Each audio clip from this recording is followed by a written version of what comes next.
Well, good morning, everyone. This morning I called the Johnson City MTPO Executive Board with Executive Staff meeting to order on Tuesday, December 8th, 2020.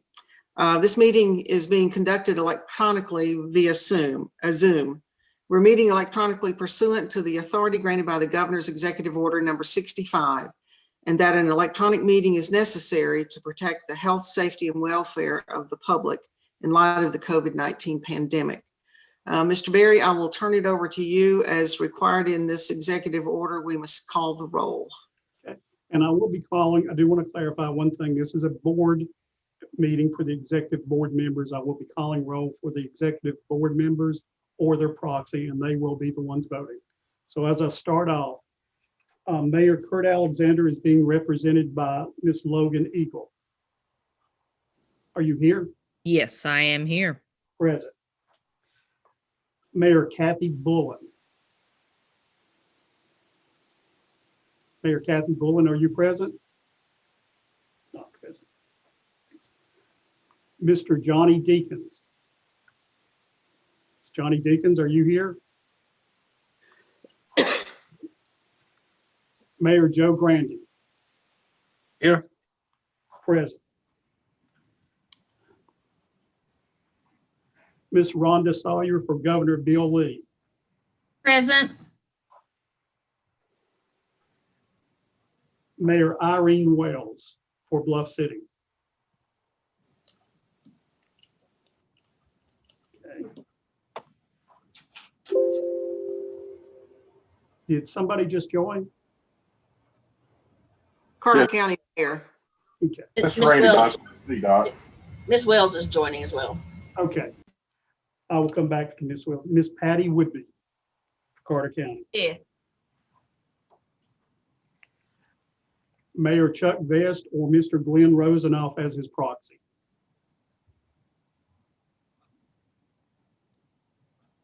I'm here, Glenn Rosenoff. Thank you, Glenn. And Mayor Jenny Brock. Present.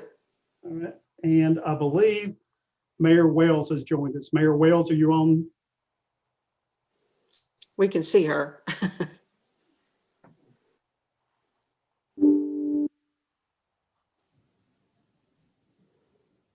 Yes, I see them, and they are,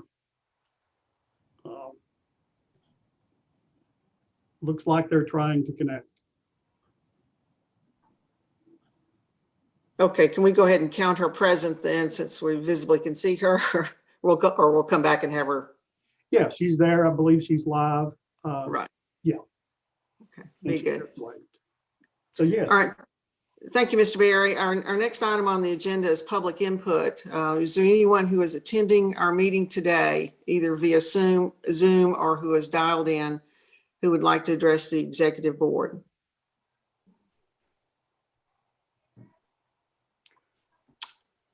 One comment I will make, we did have a public hearing on our TIP amendment. We've received no emails. We received no public comment on the TIP amendment, and it has been advertised in the local newspaper for 2 weeks. So Okay. I just wanted to enter that into the record. All right, if there's no one who has any input for the executive board, we'll move on to item 2. And that's approval of the minutes of the December 20th, 2019. That's the last time we met. So the meeting minutes, your packets were delivered to you last week. Hopefully everyone's had a chance to read those minutes. Is there a motion for approval? This is Logan Engel. I would make that motion to approve the minutes. Thank you, Logan. Is there a second?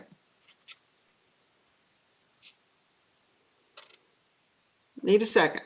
This is Glenn Rosenoff, second. Thank you. Thank you. All right, we have a motion and a second. Is there any further discussion on the minutes? Mr. Berry, if you would call the roll. Okay. Or do we just do a group I forget on this. On this one, I'm just to make sure we're in accordance with everything, I'm going to call the roll on everything. That's what I thought. Yeah. Okay, go ahead. Ms. Logan Eagle. Aye. or no? Aye. Mayor Kathy Bullen. Absent, not voting. Mr. Johnny Deacons. Absent, not voting. Mayor Joe Grandy. Yes.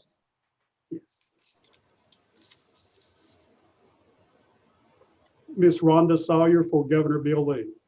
Yes. Mayor Irene Wells. Oh, Mayor, are you muted? He is. Can we unmute her, or does she have to do that? She will have to do it at this point. There she There is. you go. She did it. All right, Yes. Sorry. no problem, Mayor. And how are you voting? Yes. Thank you. Mayor Patty Woodby. I will abstain since I wasn't present. Okay. Glenn Rosenau for Mayor Chuck Vest Yes. and Mayor Jenny Brock. Yes. All right. Okay. Thank you. The minutes have been approved. We'll move on to item 3, which is the approval of a resolution to self-certify the Metropolitan Transportation Planning process. Mr. Berry, I'll turn it over to you for further explanation. All right, hold on just 1 second as I change over here to the resolution. Let's see. This is a process that we go through every time we do a TIP amendment. And let's see. I am sharing my screen now, so. There. This is a process we go through every time for a TIP amendment. And basically what it states, these are outlined that we follow all federal rules and regulations that govern the MTPO planning process. We would do this irregardless, but it is a self-certification process. And I do certify that we have followed this process in all of our planning procedures. Are there any questions from anyone?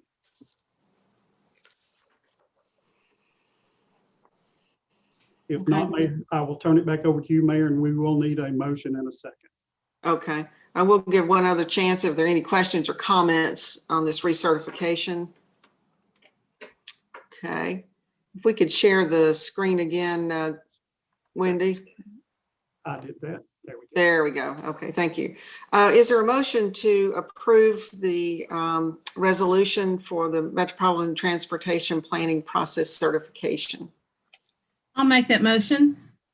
All right, was that, Logan, was that you? It's Rhonda. Oh, Ron, I'm sorry. I'm Yeah. sorry. Yeah. All right. Is there a second? Glenn Rosenoff, second. Very good. Thank you. Any further discussion?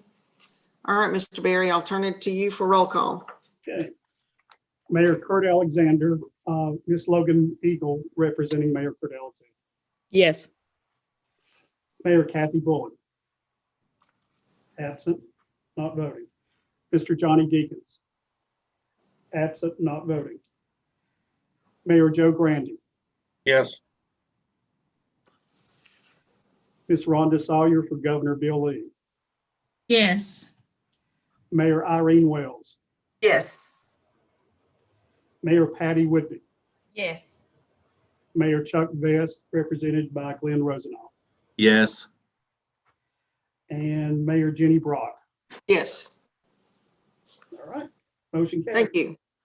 All right, we'll move to item 4, which is consideration to approve a resolution to amend the fiscal year 2020-2023 Transportation Improvement Program. Glenn, again, I'll turn it to you for further explanation.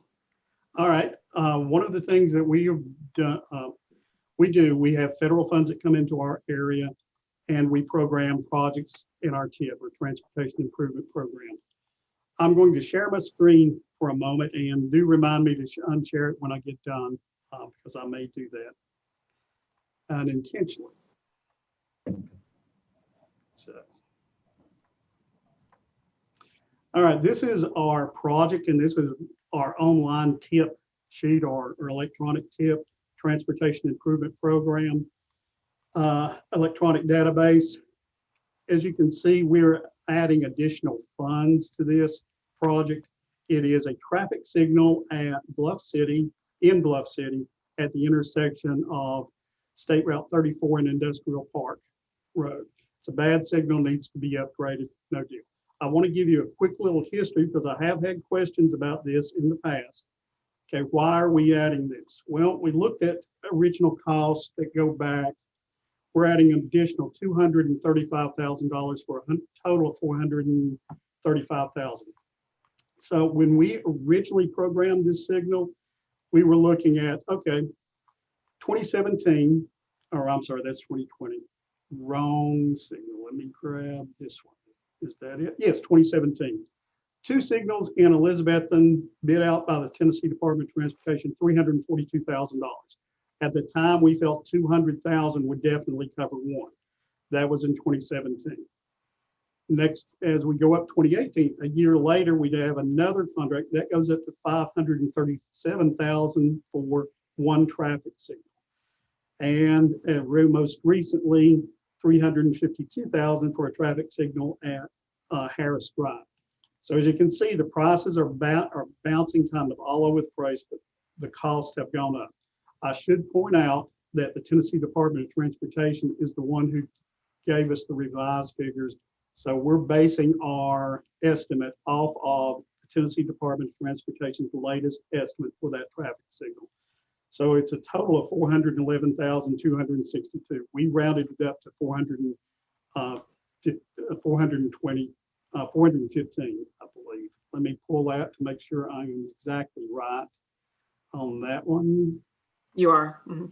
Okay. So I wanted to make sure people knew why it's, when you're doing this so far early, things change.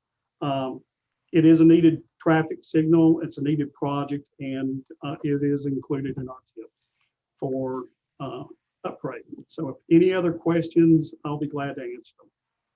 And sorry for jumping around on the screen so much. Glenn, are there other projects that this money had to be pulled from that might change, implementation of other things? Not actually. One of the things, and it was a very hard thing for us to do in this last tip, we added no new projects. The reason is we did not have enough money to cover all of our existing projects when you take into account Knob Creek. So we did not want to start pulling money away. All of the projects that are actually programmed in the TIP will not be affected, and we made a commitment to get those completed. The Knob Creek project, we could not actually put it in the TIP as a project because we do not have enough funding identified at this particular time to complete it. So it is out there as an illustrative project, but it is not technically programmed into the TIP. What does that mean? Once we find the money to do it, we will come back and probably have to do a TIP. Well, we will have to do a TIP amendment, and you will be seeing that coming back. For where are these funds coming from? They're coming from our balance.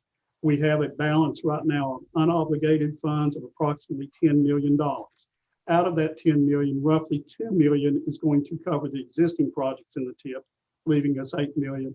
And everyone has pretty well agreed that that money should go to assist in the Knob Creek project. I should point out the funds for the traffic signal are 100% federal funds. So it's really no impact at this time. Thank you for the explanation. Are there any other questions for staff before I call for a motion? Okay, hearing none. Is there a motion to approve? This is Rhonda. I make a motion to approve. All right.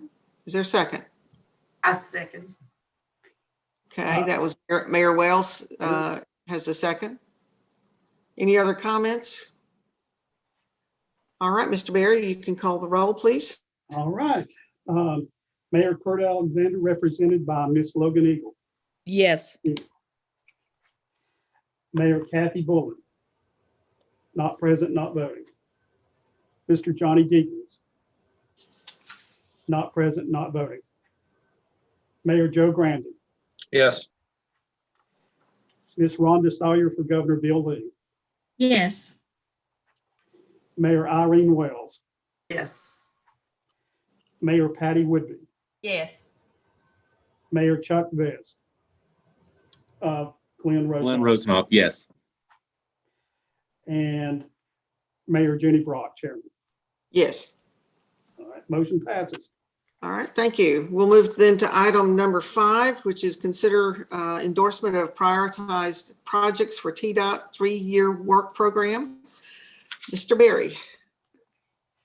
Well, this one's relatively easy. We have technically one project that was given to us by the Tennessee Department of Transportation for this. That is a section of Knob Creek from Mispaw Hills over to State Route 354, Boones Creek.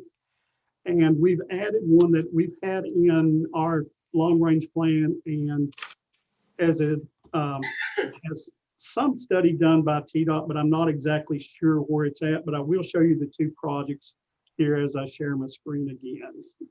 So let's go to this, let's share the screen. And which one is it? I believe it is this one. Share. Yes. And as you all can see, this is the Knob Creek section. This was given us to us by the Tennessee Department of Transportation to include. It is an Improve Act project, so it is actually in the law. And TDOT has completed an additional study. It is now what we're doing is asking for them to actually begin the preliminary engineering. So that is the Knob Creek section. It would tie into the other section of Knob Creek that the city of Johnson City has managed. Our next project is the Jonesboro Parkway, which has been in our TIP for been in our long range plan, or metropolitan transportation plan rather, for several years. And this shows that concept. So we ranked it number 2. This is not on TDOT's radar as an IA project. We do want to make them aware of it. And the main goal is to alleviate congestion around US 11E through Jonesboro. So for our rankings, we'll go to, also I should say, these are the same rankings we used as from last year. So this may look familiar. Rank number 1, rank number 2. I wish that our MPO could just tell TDOT, yes, this is what we want, and they would do them. However, there are other considerations to take into effect. And roughly, and correct me, Rhonda or Stacy, this counts for about a 10% of TDOT's overall concept and prioritizing their projects. And that's all I've got. So Lynn, is there an estimated cost on the Jonesboro project? there Parkway? is not. It is not at that point yet. Okay. I would say All right. conceptually. Any other questions of staff or any comments? Mayor Grandy's on the call and Pete Peterson on the Knob Creek. Is there anything you want to offer for further explanation on these 2 projects? Not from my perspective. It's they've both been considered over time, and it's probably good to get them on the list. Yep, sounds good. Very well said. Okay. Is there a motion on the recommendation to prioritize the projects as submitted to us? This is Joe. I'll make that motion. Okay, Mayor Grandy, and is there a second? Second, Mayor Woodby. Mayor Woodby, thank you. Any other comments, questions? All right, Mr. Berry, call the roll. Ms. Logan Engel for Mayor Kurt Alexander. Yes. Mayor Kathy Bullen. Not present, not voting. Mr. Johnny Deacons. Not present, not voting. Mayor Joe Grandy. Yes. Ms. Rhonda Sawyer for Governor Bill Lee. Yes. Mayor Irene Wells. Yes. Mayor Patty Whitby. Yes. Glenn Rosenoff for Mayor Chuck Vest. Yes. And Mayor Jenny Brock. Yes. All right. Okay. All Our right. next item does not require a vote. It's the annual listing of obligated projects that Mr. Berry will present. Yeah, one of the things that we're required to do by federal law is display how much money has been actually spent in our MPO. So I'm going to flip back and share my screen again. And let's see, share screen, let's go there. And in your packets and on the screen, and we've also had this on the web, you will notice a nice infographic that Mary Butler has created to get this information in a spreadsheet. Mary kind of compiled that information into a more readable form. But we also have detail people. We understand that, and I'll go to that in a minute. But this shows how much federal money has been spent in or federally obligated in our region, and this also includes transit. One of the things that we did include that we were not required to, but we did, the CARES Act provided money for transit, and that is also shown in your packet, but it is not a requirement. But we did want to get that information out, especially considering the pandemic and the vital need for that money to keep transit going. So there's that. And if you look at the spreadsheet, there is one thing I always want to point out because I want to make sure everybody's sure on this. Let me move that to over here. If you'll notice, normally on a spreadsheet, a red figure in parentheses means bad. That is not actually bad. It means that money was programmed into the tip and obligated, but it was not spent, so it goes back to that particular fund. So in the funds here, if you'll notice in type, STP is state, HSIP, HSIP is Highway Safety Improvement Program. That is controlled by the state. Actually, the only one that we control is this figure right here, STBG-M. That is our allocation of surface transportation block grant. So that is all, and also if you'll look into, these are the amount of federally obligated transit funds. And this is where the CARES Act funds were at. So any other questions on that? All right. That is all I have. And that is made publicly on our website, and it has been distributed to all members and executive staff. Okay. Final input, or anybody have any questions or comments on the list that Mr. Perry's presented and the timelines associated with that? Okay, we'll move to item number 7, other business. We'll have updates and comments from the Tennessee Department of Transportation. Who will be making that? Hey, good morning. This is Matt Meservey. I'm the new the new director of the Long Range Planning Division. I'm going on my 7th week. When COVID is lifted, or if I have a chance to get out there, I would love to meet you in person. So, but for now, I guess we're stuck in this digital realm. One thing I did want to bring up today was, and Glenn, I'm not sure how much you've discussed the Urban Transportation Planning Grant initiative that we have going forward. We did send out information to the staff so they would be aware that it was coming.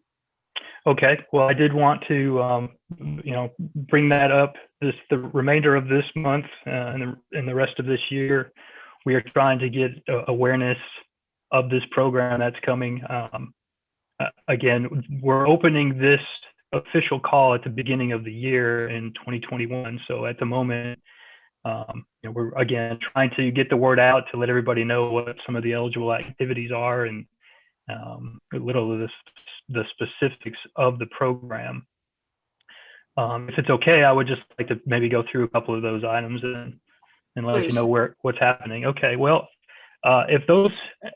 if you're familiar with the community transportation planning grants, those are more of a rural planning initiative that helps the jurisdictions with some planning level activities. Well, we've heard from some of the MTPO jurisdictions that it would be nice if they had an opportunity like this, which is exactly what this is. We're calling this the Urban Transportation Planning Grant Program, or UTPG for short, because we all like acronyms.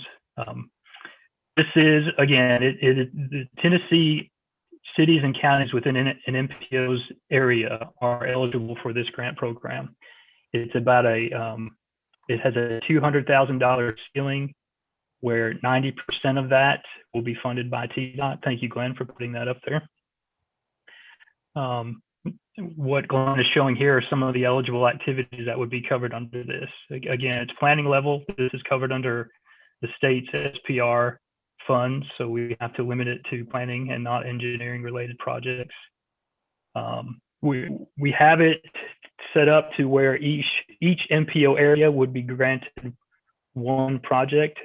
That doesn't mean that you're restricted to applying for more than one, but the way it's going to work out is that if you do have multiple projects within one MPO area, we'd have to score against each other as a comparison.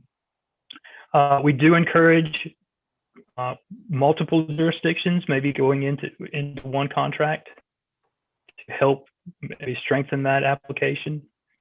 Let me see if I have it. I'm also in the process of finalizing an application template. So we're looking to help standardize the way that this application will be created. It would be no more than 4 pages. And it will be a Word document that is giving a little of a standardized form-based entry. Again, I'm having Preston, my boss, the bureau chief, giving a final okay on that, and we'll be able to release it. I think what we'll do is walk through that a little bit on Friday when we have our quarterly MPO calls, just to give you an idea of what it's going to look like. But again, this week or there's the rest of this month, we're just trying to get that word out to let you all know that this is coming, and maybe start to spark some ideas of some potential projects moving forward. And that's all I really have to say. Okay, are there any questions for Matt? Comments? All right, our next update will be from the Federal Highway Administration. And who will be doing that one, Glenn? I'm not sure if it will, I believe it would be Pamela Cordenbrock. Yep. Hi, good morning, everyone. Good morning. Thank you, Madam Chair, members of the board. I appreciate the opportunity to come and talk with you today. Just wanted to give a quick update on what's going on in the FHWA scene. As y'all may be aware, the Congress has passed an extension to the FAST Act, which is the legislation that oversees the administration of transportation funds for FHWA, FTA, and the other US DOT modes. So that's good news that we've got an extension for the year. So it goes from October 1st of 2020 through September 30th of 2021. It is funded at FY20 levels. So if Congress should enact a new transportation bill or a new authorization, it may overtake that, but assuming if something doesn't happen, then we will continue at 2020 level, federal fiscal year 20 levels.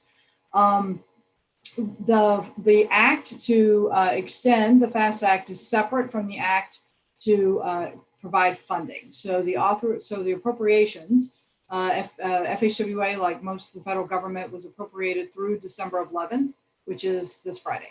So we are all waiting for Congress to take another action. So to extend the continuing resolution, which is what we're under right now, which could be of any length. So it could be, a week, 10 days, it could be 10 months, it could, however long Congress decides to take an action, but we are looking for them to do something by Friday. However, they did act for October 1st through December 11th, which was about 70 days. And that provided $157 million of highway funds to the state of Tennessee to be used by TDOT and then distributed through their regular funding. So just as a quick rule of thumb, if you're ever reading the article and you see transportation funding, FHWA provides about $2.5 million a day to the state of Tennessee. So it's, if you multiply it all out, 70 days, 2.5 million ends up being about 157. So that's kind of quick and dirty math. If you get an extension for another 10 days, 100 days, 200 days, whatever it is, you can do the math and get a quick understanding of how much money, highway money might be coming to Tennessee. Any questions on that? Let me just check my notes real quick. Good. Any other questions or comments, board members? Okay. Thank you, Ms. Cordenbrock. I like the last part of your name. I'm sorry, Mayor. I just wanted to say that we're looking forward to seeing the results of your TMA analysis that is going to be coming in. I know we're all awaiting the results of the census, which is going to decide what's going to happen statewide and actually nationally regarding transportation planning. But we are intrigued, and we're ready to assist. If you need a review or any kind of technical assistance on that, we're happy to provide that. We appreciate it. Now I'm done, Madam Chair. Sorry about that. Good. Thank you very much. Thank you. Our last item on other business is the review of the 2022-23 Unified Planning Work Program. Glenn? I just wanted to say that we will be kicking that process off in conjunction with the next budget year. We will be starting on it next month, and that will basically outlay the work that we will be doing for the next 2 years. We just wanted to let people know that it was coming. Other than that, the only other thing I've got, and I just wanted to mention it now before I forget it, we will be having another meeting in February because we do have to adopt some targets and that are coming up, federally mandated targets. In the past, we've always supported the Tennessee Department of Transportation targets in various categories, and we will recommend that we will do that again, but that will be at another meeting in February. And Glenn, we were having a little discussion before the meeting actually started, since we only met one time in 2020, but you were projecting probably 4 to 5 meetings, if I heard you right, for 21. So everybody kind of get prepared for that, if you will. Okay, someone else wanted to make a comment there. Yes, it's Rhonda Sawyer. Yes, Rhonda. Michael Dick from the District 17 Engineering Department. He would like to give an update on some projects. That would be great. Sure. Sure, yeah. So I think the two that we have currently, the MTPO would be interested in, we got the DDI in Boones Creek. Currently, that is scheduled to be completed April 21st of 2021. They're currently in phase 3, which means most of the work is on the Johnson City side of that interchange. They've got one more wall to complete once the next traffic shift takes place. But yeah, everything's looking like an April 21 completion date on that one. The other one I'll just briefly mention is the repair of the bridge, Elk Avenue in Elizabethton. It's also scheduled to be complete in April of 21. There is a plans revision. It just came through today, so I'll just put this on your all's radar. It looks like there is going to be some money that's going to have to be added to this project. So just kind of throwing that out there. We just got the official revision today. We're sending that to the contractor and awaiting prices on that. So that actually could make that job push. Good. Thank you. Thank you so much. That completes our agenda as presented. I will throw it out there if there's any board input or any staff input that you would like to make as we close out our meeting. Hey, Brock, I just have a question. Go ahead, please. Thanks. So we approved design for Knob Creek from MTPO Hills down to Boones Creek Road. What's the update on the other section of that Knob Creek Road piece coming from Lowe's over to MTPO Hills? And I will tell you what I know. Right now, we do not have enough money to fund the construction phase of that, and that's kind of where it stands. I know the city of Johnson City has looked at trying to reduce those costs. They have looked at the option of an at-grade crossing. I'm not sure that will work, but I can't say yes or no on that because I'm not managing the project. There were some issues with the angle that it was approaching and also whether the railroad would actually sign off on that. That's all I know. So, Pete, do you have any update from your viewpoint of what's going on? Thank you, Mayor. We worked with the railroad. They agreed to an at-grade crossing. That was forwarded on to TDOT for their review. TDOT did not feel that an at-grade crossing was something that they could approve. So that put us back in the mode of having to look at an overpass. Having to do an overpass versus an at-grade crossing probably adds somewhere between 10 and 15 or 16 million dollars to that project. That really makes that project tough to finance locally. We have sent a letter to Paul Deggs with TDOT, asking TDOT to consider participating in that project. And I need to follow back up with Mr. Deggs and see what his thoughts are on our request. As I understand it, the state portion of the Knob Creek Road update was I think the last project added to the Improve Act.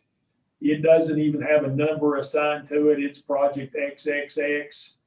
And the last I heard, that project was probably 10, 12 years, 15 years out.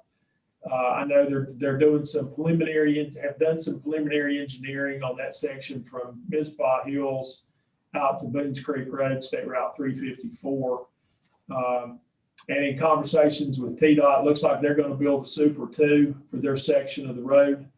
And we've been working with our engineers and with TDOT folks to ensure that we have a smooth interface, that the sidewalks and the bike lanes are going to align, and all those types of things where those two projects are going to meet.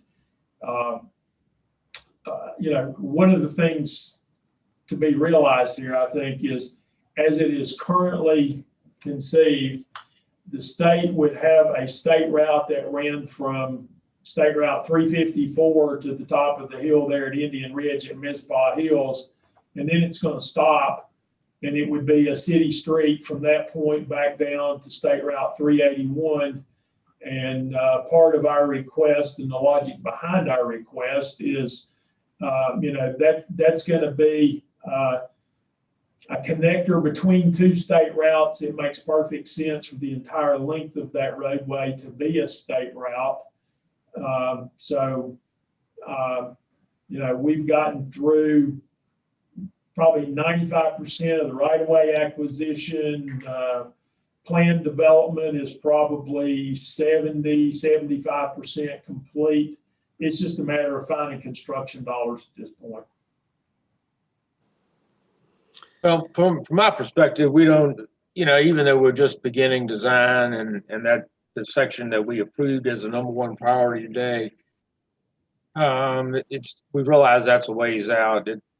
We certainly wouldn't want to consider moving forward on that section without having, the ability to get across that railroad track somehow. And no news to anybody, but for people that aren't familiar with it, that are on the call, moving a section of that to the #1 ranking, may create confusion.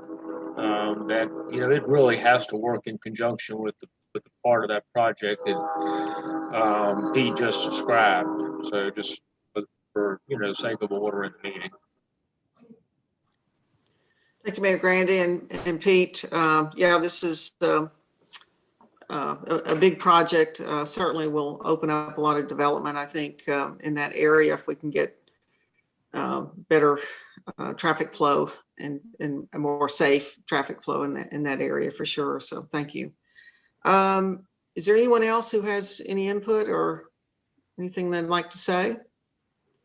I would like to thank Mary Butler for the packet. Was really easy to follow. Thank you so much, Mary, for putting that together. And Glenn, very efficient meeting today. We thank you, even though it's Zoom. So if there's nothing else, we'll just wish everyone a Merry Christmas. Please stay safe. We still have many, many challenges in all of our areas.